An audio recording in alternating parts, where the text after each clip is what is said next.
అయినా ప్రకృతి వ్యవసాయం చేస్తాము.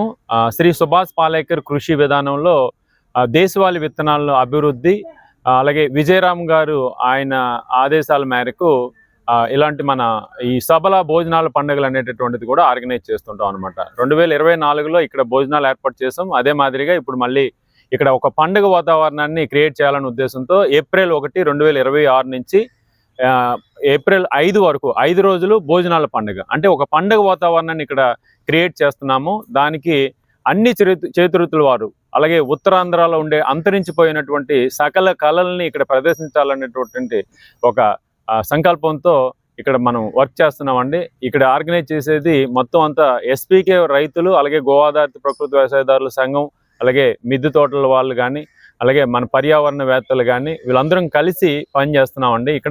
ఇక్కడ ఒక పండుగ వాతావరణం, మన ఊర్లలో పండుగలు ఎలా జరిగాయి పూర్వకాలంలో, అలాగే పెళ్ళిళ్ళు మన పూర్వం ఎలాంటి పెళ్ళిళ్ళు జరిగేటప్పుడు ఎక్కడ ప్లాస్టిక్ అనేది వినియోగం లేకుండా జరిగేటటువంటి వాతావరణాన్ని ఇక్కడ క్రియేట్ చేయాలనే ఉద్దేశంతో ఒక తాటాకు పందిరి వేస్తున్నాము.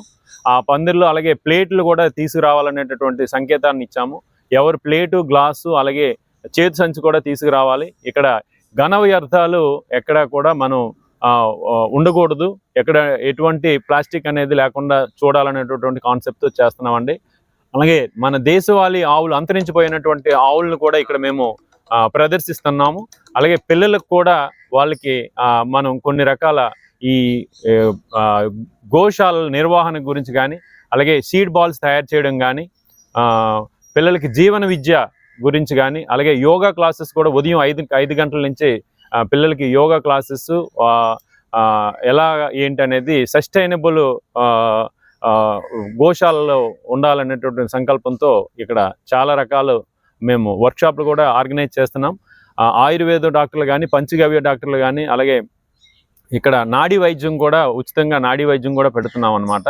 అలాగే పూర్వకాలంలో ఎలా పండించుకునేవారు, ఎలా వండుకునేవారు, ఎలాంటి పాత్రలు వినియోగంలో ఉండేవి అనేటువంటి దాని మీద కూడా మేము ఇక్కడ చూపించాలనుకుంటున్నాం. ఇప్పుడు ఆల్రెడీ గ్యాస్ కొరత వచ్చింది. దాన్ని కూడా మనం గ్యాస్ అనేది వినియోగించకుండా కట్టెలతోనే ఇత్తడి పాత్రల్లో వంట చేయడానికి మేము ఇక్కడ ఆ వంటలు నేర్పించేటటువంటి దాని మీద కూడా వర్క్షాప్ ఆర్గనైజ్ చేస్తున్నాం అనమాట.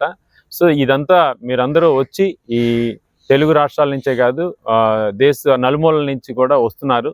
వాళ్ళందరూ ఇక్కడ వచ్చి మీరందరూ ఇక్కడికి వచ్చి ఈ భోజనాలు తిని ఇక్కడ చేసేటటువంటి కార్యక్రమాల్లో పాలు పంచుకొని మీ వంతుగా సహాయ సహకారాలు అందించి, అలాగే ప్రతి రైతు కూడా పిడికెడు బియ్యం కానీ, గింజలు కానీ, వాళ్ళు పండించేటటువంటి విత్తనాలు ఇక్కడ తీసుకొచ్చి ప్రదర్శనకు పెట్టమని మేమందరము చెప్తున్నాం అనమాట. అలాగే విజయరామ్ గారు కూడా పిలుపునిచ్చారు.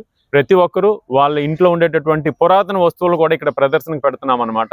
సో అటువంటి వస్తువులు కూడా తీసుకొచ్చి ఇక్కడ ఒక గ్యాలరీ లాగా పెట్టి, అంటే వస్తువులు అంటే ఇంట్లో వంటకు వాడే వస్తువులు కానివ్వండి, వృత్తిరీత్యా వాడే పనిముట్లు కానివ్వండి, లేకపోతే పంట పొలాల్లో వాడేటటువంటి పాత వస్తువులు కానీ, అవన్నీ కూడా ఇక్కడ తీసుకొస్తే మళ్ళీ 5 రోజులు ఉంచేసి మళ్ళీ మీరు తిరిగి వెనక్కి తీసుకెళ్ళిపోవచ్చు. అది ఒక అంతరించిపోతున్నటువంటి ఆ వస్తువులను కూడా ప్రదర్శనకి పెట్టాలన్నటువంటి ఆలోచన ఉందన్నమాట.